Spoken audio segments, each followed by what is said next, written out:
Hello, hello. Oh my gosh, it's been forever since I have been on here. Holy crap, it's crazy.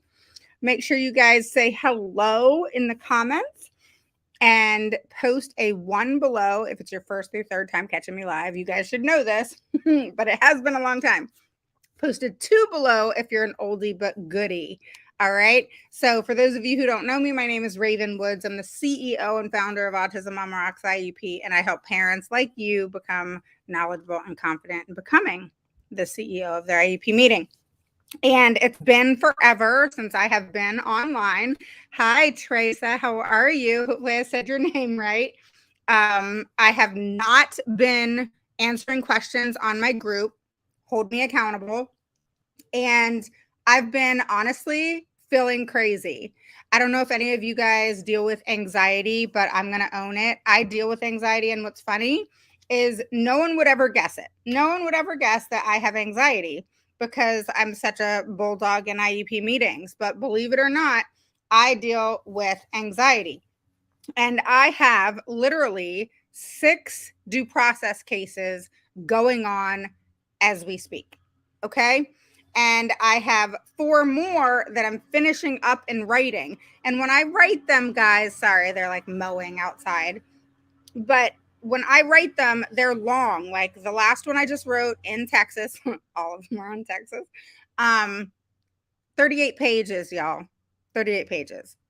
And it's stressful because I want to put everything and I put my all into it because, these kids deserve more. And when they're not given what they should be given, it's really hard. And this child is going into 5th grade on a pre-primer reading level, and that's just unacceptable. Unacceptable. So that is what I've been dealing with. Busy, busy, busy year. IEP season is finally almost over. But I always say that. But the crazy thing is you guys have listened to me. Thank you for doing that. And you have realized that right now and over the summer is the time to get moving.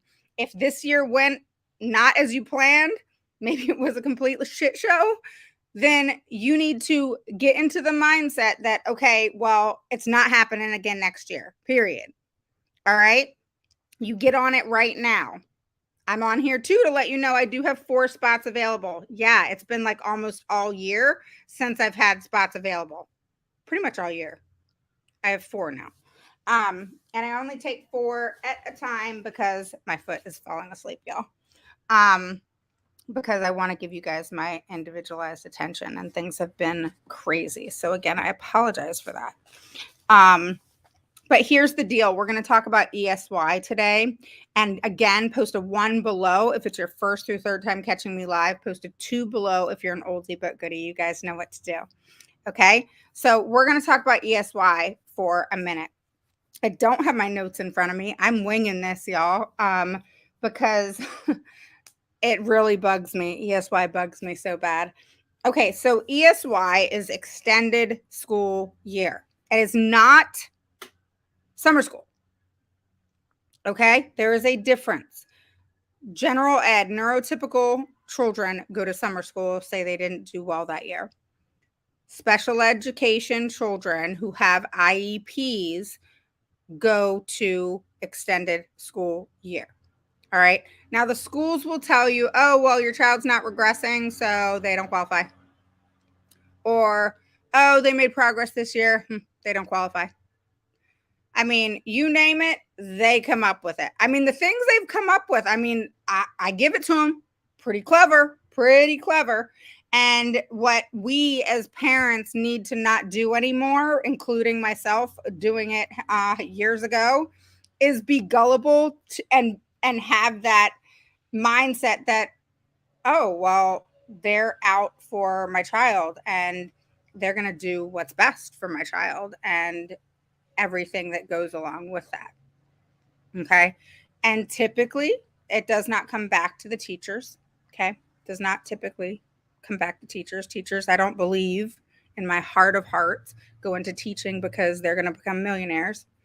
I believe they go into teaching, including my daughter, because they like children and want to teach children. So they're just kind of that person that ends up giving us that information, or the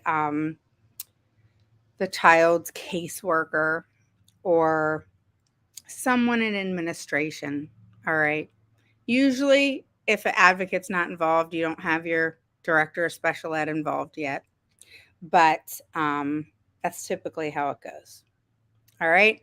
So when we're talking about that, what we need to talk about, I'm gonna grab this, is the fact that when you talk about ESY and you talk about the things that need to go into place for your child, it could be as simple as your child did not master a goal for the year. Hi, Erin, how are you? So if your child didn't master a goal or goals for the year, that means they can qualify for ESY because they didn't make the goals that they were supposed to make that year. Now, mind you, most PLAFs, the present levels, are not how I would put them together. Many IEPs do not look like that. And so the layout and then the goals being as appropriate as they should be are not always ideal. And then making them measurable but challenging, that can be very difficult for a parent to put together and figure out how it works. Believe me, I know. I mean, I've been an advocate for 15 plus years, and it is hard. It is hard. Okay. So as parents, we try to do our best. We're working, we're taking care of kids. A lot of times we don't just have one child, and, we have all these things on our plate, and we're just trying to figure this thing, IEP process thing out. And it's so hard. And, then we get down on ourselves, and that creates a lot of anxiety and stress and pressure and all of that. I used to get sick to my stomach is what would happen to me, as I would literally feel ill. So it's really important, guys, to keep your heads on. All right. And don't fall into that trap. All right. It literally is a cage that you're put in and the door's locked because you stay in this mindset of, oh, well, they're not letting me do it. They're not doing it. They're not allowing me. They're not, they're not budging. There's always a way to get them to budge. Okay. You just have to be patient. So many of us want it right now, right now, right now. Well, if you want an on-point IEP, it ain't happening right now. It is a process. All right. And mind you, that process can take some time, but once it's put together, it's put together. And then it's just updating and, making sure the present levels, they're updated and things are added or taken out or whatever. And it's very detailed. I mean, I've had attorneys and IEP meetings say, well, we don't have to put all of that into the PLAF. The hell you don't. So what I did is I copied and pasted it from their state website. Now, mind you, most state websites, DOE, they're all the same when it comes to, certain things like ESY and the PLAF and all of that. Some a little bit more detailed than others, but they're all in the same. And so I copied it and pasted it to her in the chat of the Zoom to say, yeah, it does need to be in the PLAF. If it's not in the PLAF, you can't hold them accountable for it. Say you go to due process, not that we want to. That is the last thing we want to do. But if you have to, don't avoid it because you're scared. Okay? Go for it. If this is your child, I mean, the worst that can happen is already happened, right? So, because you wouldn't be in the place of wanting to go to due process to fight for your child if you weren't in that place anyway. So what do you got to lose, right? So even if you had to do it by yourself, but bottom line, do what you got to do. Don't allow, because following through and not, winning, if you will, because really we're winning for the child. We're not winning to win. This isn't a game, right? And so, sorry about the mowing. But you need to show that you're not going to back down. All right. You have to show that you're not going to back down. Now, what can be frustrating when it comes to ESY is the first time around is it's fighting to show all of the areas in which they have to consider for ESY. And if that child it falls into one of those areas, one thing, there's multiple areas. They don't just have to regress. That is that is one of many. Okay? So do not believe that. Okay? There's some, it could be just behavior alone. Just behavior. Okay? So make sure you fight for ESY. ESY is worth it. It's worth the stress. I believe that it's something that every child should have. All right? Every child should have ESY. That has special needs. All right, because most of them, if they have an IEP, they need help somewhere during the summer. All right, even if that was daily living. And yes, that's one area that can go into play in regards to ESY. Do you need ESY because that child does not have daily living functional skills like zipping, tying, pulling up their pants, all of those types of things are daily living skills, taking off their jacket, putting on their jacket, things that they need to do in life in order to adapt and become as best as they can be at the end of the day, which is what IDS states, is for them to be the most productive adults as they can be. Okay. And so it's so important to understand all of those areas that go into play. Like, is your child, losing critical skills over the summer, over Christmas break, over, holiday breaks, spring break? Does it take them a long time to kind of get accustomed to things once school starts again? That could be they lost something, or it could be where they only, I wouldn't say lose it, but it takes them a long time to kind of get back into play with things. All right. The adjustment period, if that makes sense. Does your child have concerns with working memory or executive functioning that runs their life educationally and honestly in everyday life as well? And those are areas that can be pinpointed, and those are specific areas, and they don't have to be academic related. Does your child need continuous reinforcement of learning new skills or maintaining the skills that they already have? Now, mind you, sorry guys about the mowing. Probably picked the wrong time to go live. But it's not just about maintenance in certain areas. All right. Now, maintenance meaning we don't just pick new goals for ESY, but we don't want them to maintain in their growth and growing and everything that they're supposed to be doing and should have been doing throughout the year. But many of our children, including my own, she has to have ESY. If she didn't, she would lose so much. All right. And it would be like always this revolving door of starting over at the beginning of every single year, and this struggle for the first 2 semesters, and then she'd be where she is now at the second semester. Why do that to our children? So you got to fight for it. All right.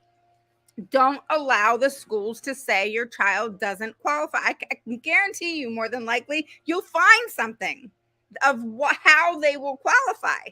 I know all the educators are going to come down on me on this one, but it's true.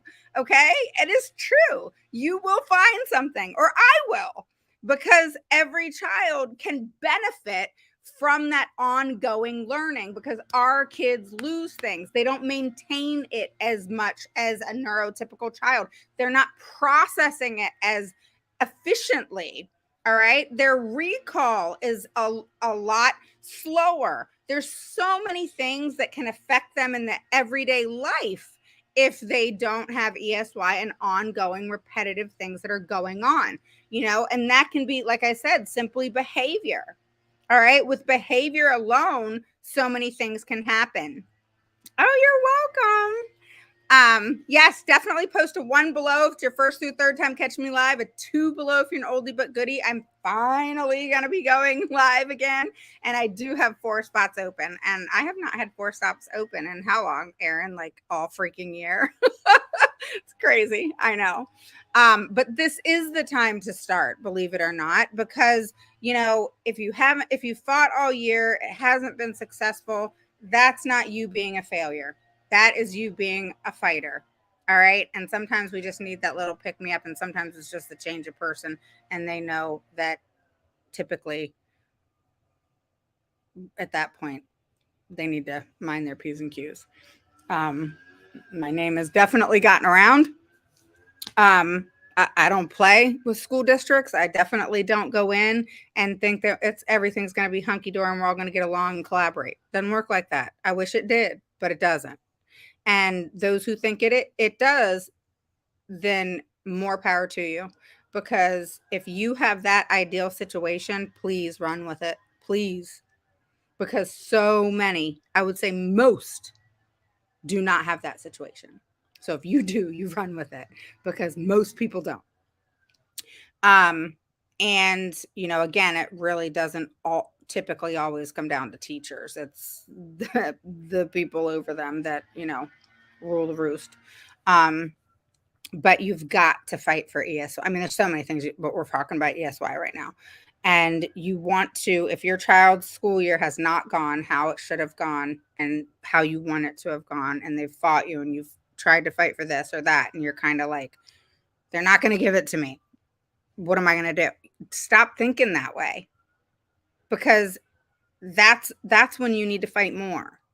All right. I know it's exhausting. Believe me, I know. And believe me when I say I'm with you there. I was exhausted mentally, physically, everything. But I felt like I had to do what I had to do for my child. And, I mean, it ran my life, It ran my life at the time. This is 10 plus years ago, but, it ran my life. That's why I do what I do, because it literally ran my life. Like, I didn't give my two older children, who are now 22 and 28, as much attention as I should have, because I was focused so much on Skylar and fighting for her. And, I'm sure many of you can probably relate if you have other kids, that we're like so hyper focused on, getting our kids what they need and fighting for them. And, that we're not paying attention to other areas of our lives that are just as important, So with ESY, you also need to look at things like, sensory needs, all the areas that your child struggled with this year, you can get ESY for, to help them and support them so that they can do better next year, because it's things they were already working on this year. It's not new. It's not a new goal. It's not something that's just you're pulling out of the air today. It's something that they've been working on this year. You've been struggling with this year. Something's been going on this year that hasn't been the ideal, and you want to make sure that that gets handled.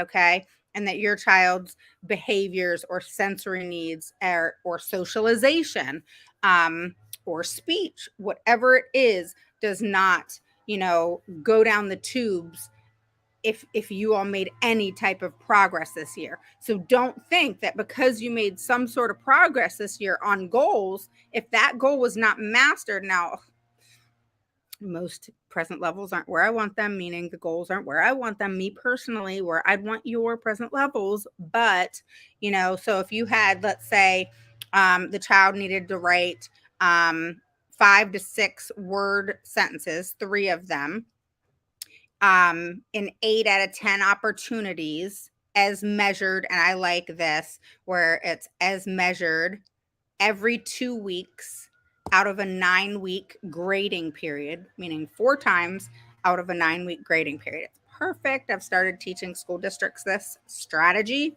and it's worked wonders. Teachers actually really love it, because they're only taking data, several times. They're doing it all the time, but the ones who are really doing this, they know that 4 times they have to kind of calculate it, but they're still always taking data and helping them and that sort of thing. And then it gives you solid data when you get that progress report of 4 solid times in which that they either got, say, 2 out of 10, 3 out of 10, 6 out of 10, whatever. And so by the end of the year, if they mastered that goal, and you have that solid data. So when you're asking for data, and they're like, what's that?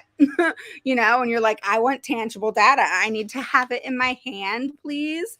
And they're just like, you know, I have teams like 3 school districts in Texas where they're just like, what do you want exactly? I'm like, what do you mean? How are you measuring these goals? What do you mean? What do I want? I'm asking you for the data that you're supposed to be taking on the daily or however it's written. How are you asking me what I want? I'm asking you for the data that you're supposed to be doing, you know? And they're like they had no clue. Like they sent a couple emails to me. No joke, y'all. They sent a couple emails to me and it wasn't the data. And I was like, what is this? You know? Now, data is also, you know, writing samples or seeing your child their math work, so their work as well. I always like to see that. I like to see how they're writing. I like to see, you know, how they're doing their math, because you find out a lot, especially when you ask for a FERPA request and you're finding out this information and you're seeing that, oh, the teacher did half the work, or the aide did all my child's work, or that's her handwriting, not his handwriting. You know, so you're starting to see all these things and you're putting, you know, this story together of what's happening. Again, I'm so sorry about the mowers. They're like literally right out front. So they just happen to come, you know, when I'm doing my life. So that's really important to keep in mind. And, you know, the other thing too, guys, is, you know, don't let it go. You know, you should have already been addressing ESY, because if you don't have to, you're going to have to go back more than once, especially if it's your first time, you know, going for it. And you're going to have to be going back more than once because you're not going to get everything in one go. All right. The other thing too is your child just beginning to master critical skills such as learning to read? All right. That means they need summer so that they can continue working on those critical skills, not new skills, those critical skills that they're just beginning to master. They need to keep them up in order to maintain them. All right. And so while all children are not eligible, most children, I would say 80 to 90% of children, and this is just based off 15 years experience. I am, you know, it's just what it is. All right. I would say 80 to 90% of children who have an IEP should have ESY and do qualify, but are told no. All right. Now, here's the second portion to this. All right. Make sure you share this. Post a 1 below if it's your first through third time catching me live. 2 below if you are an oldie but goodie. You guys know what to do. And again, my name is Raven Woods. I'm the CEO and founder of Autism Mom Rocks IEP. And I help parents like you become the CEO of their IEP meeting. Now, here's the thing. All right. So I'm trying to talk louder because the stupid mowers. All right. So here's the next part. All right. So there is no one size fits all with ESY. All right. So when they say, all right, they may say something like, oh, well, we only offer ESY from 9 to 12. And so he can come from, 9 to 12 and, we'll see you there. All right. Well, your child may need more than 9 to 12, or your child may need less than 9 to 12. Then you have to look at transportation is included, unless you're wanting to take your child, but transportation is required to be provided. All right. And then services. All right. So unless they could get ESY just for speech, they could get ESY just for OT, they could get ESY just for behavior, right? So no matter what they're getting ESY for, their plan, their summer plan, extended school year plan, is just like an IEP. It goes into their IEP that they qualify, but you need to make sure that it's written, outlined within the IEP of what their plan is going to be for ESY. And then what are they going to work on during ESY? What is going to happen during whatever period of time is needed and appropriate for that child to have ESY. So say your child only needs 3 hours. Okay. Say your child's going to have an hour and a half, working on, math with some breaks, and then an hour and a half working on reading. All right. That's all your child needs, hypothetically. Okay. Then what are they going to work on in math? You don't want your child working on every single freaking goal. You want them working on crucial, critical skills during ESY. Same thing with reading. All right. Say your child does not know how to read and they're struggling to read, then they need to be working on word recognition, decoding, and vocabulary. Those are the top 3 things: word recognition, decoding, and vocabulary. Those 3 things in that order. All right. And math, they need to be working on whatever it is that they're struggling with, if it's the basic skills or whatnot. Okay. And then, the other thing is say your child needs services as well on top of academic. Well, then you have speech, you have OT, you have PT, whatever it is that they need. Now, during the school year, say they get 3 times a week at 30 minutes. Well, then during summer, I would agree to 2 times or maybe 1 time if that's needed, and that's all that they need. But I wouldn't go down too much, especially if the child does desperately need speech or does desperately need, OT. Now they're even closer to my house. They're going to move on in a second. Go. So pay attention to those things. And if they say, no, we can only, if your child has 3 times a week and you say 2 and they say 1, say, no, that's not going to work because my child needs this because. And come to the table already with your argument and have some solid darn data to back your ass up. All right. And what I mean by that is if your child can't talk, then there's your reason. You all, I mean, a big one right now is they don't provide your children with brain fart, AAC devices. I can't tell you how many kids I advocated for this year who were told or did not even receive, weren't told anything at all, and did not receive an AAC device. I come into play and they got an AAC device within 24 hours. Why couldn't you give the parent an AAC device from the get-go? Why do I got to come in and then you give it to the child? All of a sudden. Yeah, AAC. So that's assistive technology. All right. So like an iPad if your child can't speak, that kind of thing. All right. A lot of times they'll say, oh, I want to use PECs and a core board. Okay, well, that's a support. Thank you. I appreciate it. Thanks for the support. But that is not a speaking device. Okay, we need something that they can help, that can support them in reading, in all kinds of things. And those things are not going to do it. All right. So your child needs an AAC device, and there's various different devices that do various different things, but PECs and a core board ain't gonna cut it. All right. So that's very important to keep in mind. Trying to find my charger for my computer, y'all. No clue where I put it. The other thing you guys have to pay attention to is the fact that no, it's going to come quick. So you got to get past that just as quick and say, no is not going to be the answer to this unless you want me to go another step further because this is unacceptable. My child needs this because, and again, come to the table with your argument. All right. If you're, hitting that, wall, if you will, that, that's when you need to bring in backup. All right. So that's why I'm announcing, which I haven't announced most of the year. I have 4 spots available, and, you want to get in before next year, definitely. Because I do book up and stay crazy. I just stay crazy.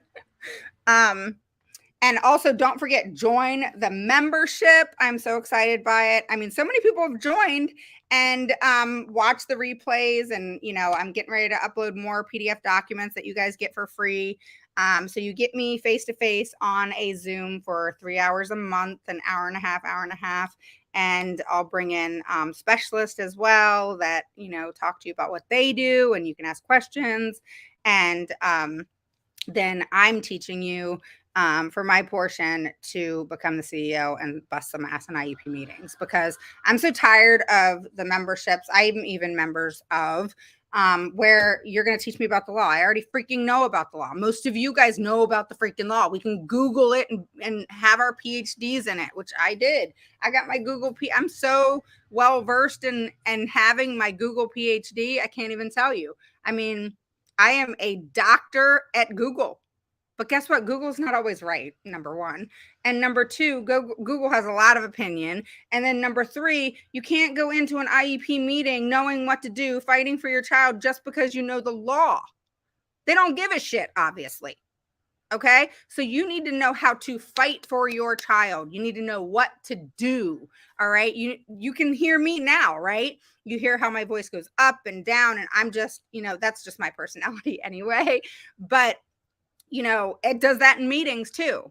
I can be calm if we're collaborating and they're working with me, and okay, we're getting somewhere here. Okay, awesome. That's what I want. Believe me. It's a lot less stressful, and we're working together and we're collaborating. The teachers are working together. The admins are working together, and it's going smooth. But let me tell you something. It takes a long damn time to get there. All right. I do not go into IEP meetings and it's this happy, hunky dory, awesome thing. Honestly, like the meetings where we're fighting back and forth before the first IEP meeting are the meetings that the first ones go smoothly. And then they learn how I am, which it's a smooth meeting, but they learn that I don't play, that they got to actually come up with some data and they got to come up with stuff that they should be doing that they're probably not doing. And then they start playing games.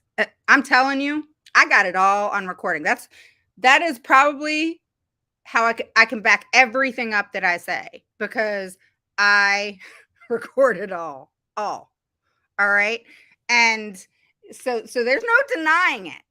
There's no me denying it. There's no them denying it. And I'm sorry, but out of hundreds of IEP meetings that I'm in each year, there's no such thing as, oh yeah, it is awesome. And we just get along and say, okay. And, just recently a attorney, y'all, I got to find my charger. I don't know where it is. Just recently, y'all, an attorney said to me, I have never been, this is how she says it, I have never been in IEP meetings like this before.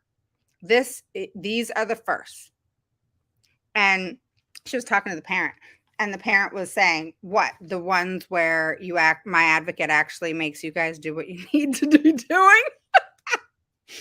And she said, well, that's not exactly what I'm saying. They're just more difficult. And so my parent, she's outspoken too. And she said, no, what you mean is you actually have to do what you need to do because my advocate's here and doesn't put up with that not happening. And then she shut up. But what you guys got to understand is, they don't like that. They don't like that. Oh shit, someone else came and, moved in next door. And we don't have, the ball field anymore. It ain't just ours. The parent actually is part of this thing, I guess. Or they are now. Because, I have a parent who's like, they just sent me, this is what I'm dealing with a client. I'm going to tell you this, and I'm going to tell you over and over. I hate the northern states, y'all. I freaking can't stand them with everything in me. How can I not find my charger? It's going to die. All right. So like with everything in me, I hate the northern states. I hate them. Pennsylvania, Michigan, Illinois, Indiana, New York, Connecticut. All of them. I cannot stand them. I can't stand them at all. And, the reason I can't stand them is because they don't do what they're supposed to be doing. All right, hang on, y'all. I got to find this damn thing. Is that under here? No. Shoot, where is it? Maybe it fell. All right, hang on. So what I'm saying is no matter what you do, You have to fight for your kiddos. There is no, oh, I can't fight for my kiddo because they keep telling me no, so I don't know what else to do. So I don't know what else to do, so I'm not going to fight for my kiddo because they keep telling me no anyway. So I don't know. I don't know what I'm supposed to do because they are not listening. And I have fought all year. And now we're at the end of the year and they didn't do nothing.